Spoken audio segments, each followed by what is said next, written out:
Kathy, Carol, Donna. Say hi to them if you would. A number of weeks ago, we had our women went away on retreat. Kevin talked about the youth being gone this week. And we've been praying hard all weekend long for our young people.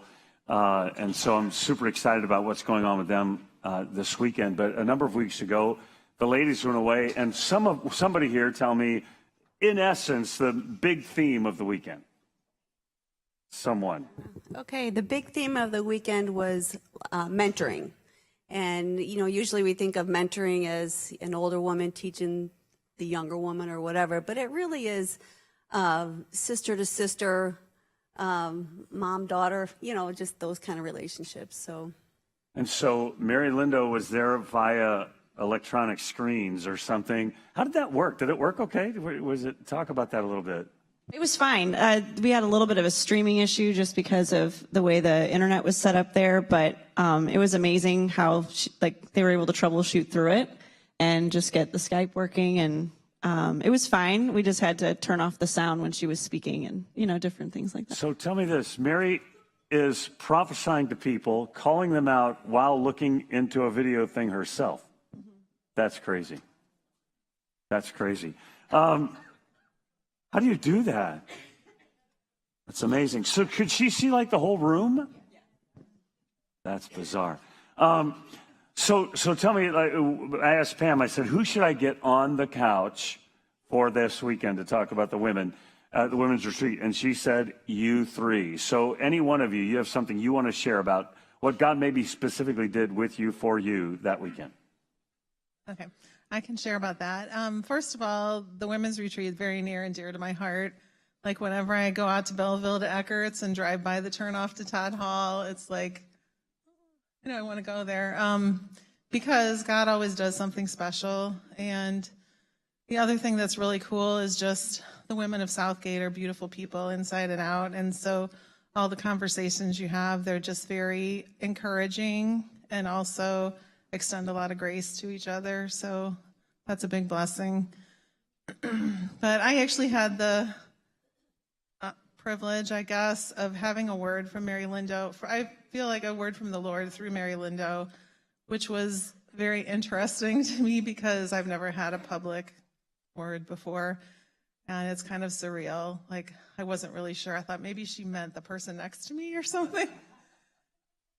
Like, as I was listening, I thought, is that me, But then in the middle of it, God highlighted something and said that, she asked, did I crochet or knit and give things away? And that's something near and dear to my heart because some years ago, I started making baby hats for people having babies and lots of people at my workplace having babies. And then God challenged me to pray over them. And so I pray over them, pray for the families, and put a little note inside the baby hat with maybe a scripture, maybe a word, if I get a word for them. So when that was spoken in the middle of the prophecy, I was like, okay, I guess this is for me. Definitely me. And then I think the thing that was kind of cool is that just overall, it just shows how God sees you. He knows you. He understands you. Like some of the things that were highlighted were things a little quirky about me, maybe, but that just he understands and appreciates me. He made me the way I am. So as affirmation, but then there's also the little challenge in there too, which the challenge was kind of, hey, take a risk, step out there, be brave to do the things that he wants me to do. Beautiful. I like that. Very nice. Yeah, amen. How about you? This is Donna, my wife, by the way, if you're new. I just wanted to second what Carol said about we have a great body of women here. We just have treasures, and the treasures come in all shapes and sizes and ages.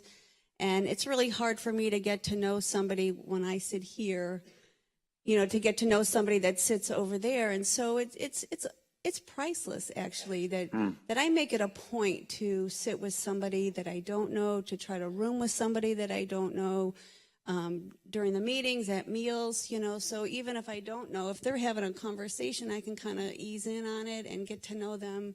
So it's a very safe way to for us as women to kind of connect with one another. And then for me, for mentoring, I always I was afraid of it because I'm not good enough, like I don't know what to do, or I'm afraid somebody's going to suck the life out of me, or it's going to go on forever, you know what I mean? And I just had a wrong concept of what it is, That's why she didn't want to marry me. Same thing. So it was great that what I took away from that was mentoring is not a Bible study, yay. Mentoring is not counseling, yay. All it is I love you, and maybe I have walked a little bit ahead of you, and I'm just available. I am present to you in maybe a dark time of your life, or just even while you're growing, and I'm just there to love you and to show Jesus in maybe a different way than you might have or know. So that was kind of very freeing. And then the other thing she said, which I just loved it, was we're all called to sow seeds. And so it's okay to mentor somebody and sow seeds. And there will be some people that you will maybe even just sow one. But then there are others that you might sow and water, in their life. And then there might be others that you'll mentor that you'll sow seeds, water, and then you'll actually see the fruit. But that's not everybody. And so I just thought, okay, it's really okay if I just sow a seed, or maybe a little bit of seed and some water. It doesn't all have to be everything. It all counts, I guess, was really good. Was my takeaway. It just all counts. And then the other thing she said was it starts at home. You mentor your children, you mentor those closest to you. So, Man, good. Kathy, thoughts from the weekend? For me, I think it was an excuse to kind of get away with God. I think too often I just get consumed by the busy. And I kind of feel like my focus needs to be everyone else, and so to be able to get away and to just focus on me and God primarily was honestly a gift. It just was, because that doesn't happen for me very much, especially considering I'm a mom who works outside the home too. So to be able to find that time, just me and him is sometimes rough. And I know God always meets me every year when I go down there. There's like a special little place that I hike, and he kind of tells me where to go, and reminds me again that I don't need, even if I go on this path I'm not sure of, he always manages to make me get back to the retreat place. And just those little reminders. In fact, that was even the place where God told me that my husband was going to be my husband. So, that has a very near and dear place for me. And so Chris is always glad when you go. It's like always a confirmation that everything is still good. But no, so I actually get even, God just speaks to me so clearly there, where I actually know even for the next year what he has for us, and, just direction. And so I always come back and just download on Chris, and he's just, taken aback. But, so yes, that's probably one of the biggest things for me. The other was just getting to hang out with other women, like getting to have community to some degree. I got to see friends, which doesn't get to happen very often in our busy lives.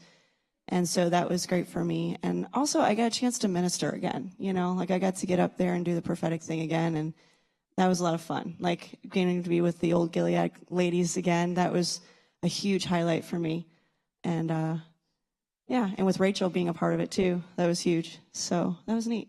So that was the biggest part for me, was just getting to spend time with the Lord, minister again in that capacity, and then just relate to people and have a relationship again. So perfect. Anybody else? Something you want to say? Anybody? Nope. Kathy, Carol, Donna, thank you.